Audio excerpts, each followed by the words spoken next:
Alright, so let's see what you guys voted for. I'm thinking Damien Hellstorm, maybe Lilith.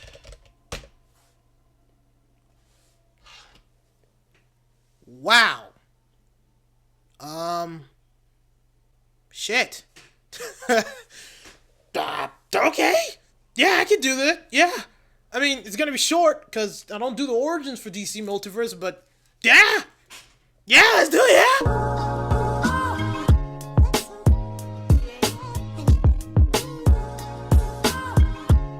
Hey guys, Dylan here. Welcome back to another action figure review, and today we're reviewing the DC Multiverse Dawn of DC Red Hood. Now, I'm just gonna be real honest with you guys here. This was just a really lucky find. I found it in GameStop. Someone locked it up because they were afraid of people stealing it. But the point is, the real point we need to get on to is people did not like this design of Red Hood. Me personally, I actually love it, you know? But I also heard a lot of complaints about the action figure itself and how bad it is, so I wanted to check it out. But honestly, just through looking through the box, I already know the problem. But enough with us talking about that. Now, let's just go straight into the action figure, because we don't do origins for DC Multiverse. The painting and sculpture of this action figure is absolutely amazing. Look, I understand people make complaints about DC Multiverse. And sometimes, when they make the action figures, they're not accurate to the comic. But I can safely say, this one is. Seriously. I just like the real, you know, like the boot, like, it's not, you can't even call this a superhero suit. This is just a guy in gear ready to beat someone up to death.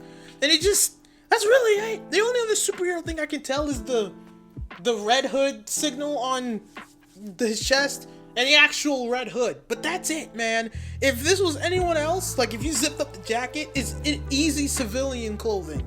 And take off the mask as well. But yeah, with the detail itself, it does look really nice. I like the gloves, the red, the black. I like how the pants are. And it's just really cool. The hoodie itself is really cool. Like really, really cool. But here's a problem.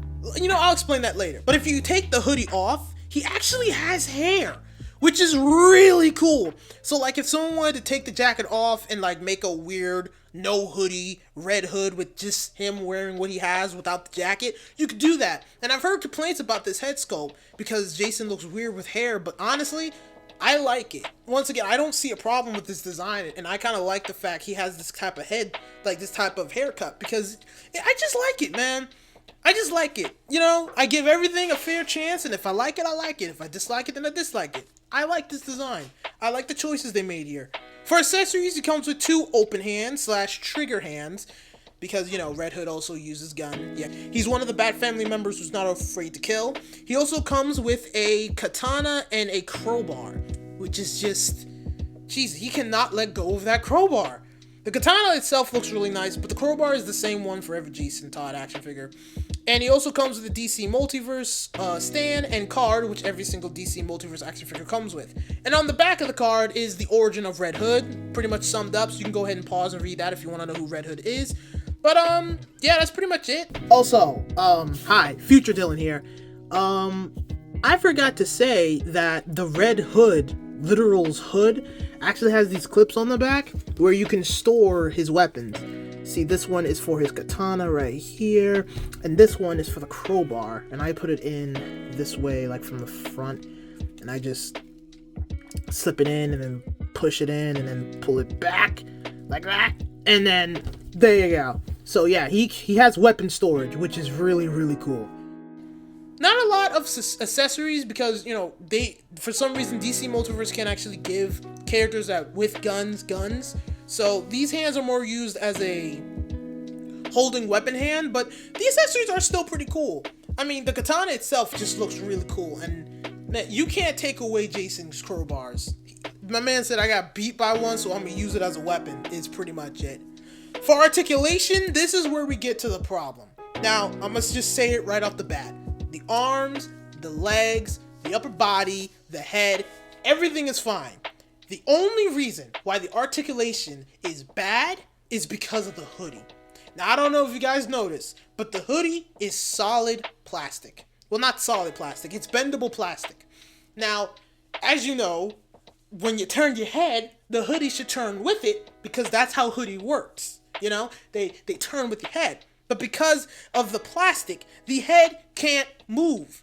I mean, yeah, you can move it a little bit left to right, but it can move if you get the hoodie out of the way. But if you're like trying to put it in a cool stance fighting and stuff, it's gonna look terrible because he truly can't look side to side, which is just weird. It doesn't make sense, and it's just, oh god. Anyway, now we can get to our conclusion. For painting and sculpting, this thing gets a star. The action figure is awesome. It looks amazing. It looks amazing. For articulation and accessories, it doesn't get a star.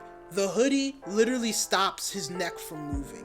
Like if I didn't remove the hoodie, you'd have no head articulation, which is weird. And you know, a lot of people are just gonna be like, "Oh, Dylan, they didn't want to give him the jacket." Like, okay, yeah, that makes sense. How come they gave one to Captain Boomerang then? I mean, yeah, I get it. You're spending $30 more, so they're gonna push a little extra. But if you're doing Jason Todd, like Red Hood, with this specific jacket, he has to have a cloth jacket. And for prices, it is a star, so it gets 3.5 stars. Yeah, to me, the action figure is actually really good, really great. It's nice. I love it. But in conclusion, this action figure is good. I like it. Me personally, I like it. I like this design. The only problem I have is the hoodie, which now I have to go on eBay and buy a cloth jacket just so I can do this, because I really don't like the fact I can't turn his neck. Like, if I was making a stop motion with this guy, I can't do it because of this hoodie. But the thing is, for a lot of people, this design choice isn't really a lot of people's cup of tea. So if you don't like this design and you're not feeling this, you don't have to get this. If you already have a Red Hood that you're okay with and you just don't want this design, then you don't have to get it. But if you're looking for Red Hood and right now this is the only Red Hood you can get, then get it, because, you know, it's still Red Hood, it's still good, and if you want to make it a different design, you can. I mean, for me, if I was gonna do something with this guy, I probably would take the Mattel Red Hood and put it on this guy's head, just to see what it looks like. But, you know, that's pretty much all I got to say. I like this design the way it is. But that being said, thank you guys for watching. If you like this video, please give me a like and subscribe. I'll see you guys next time.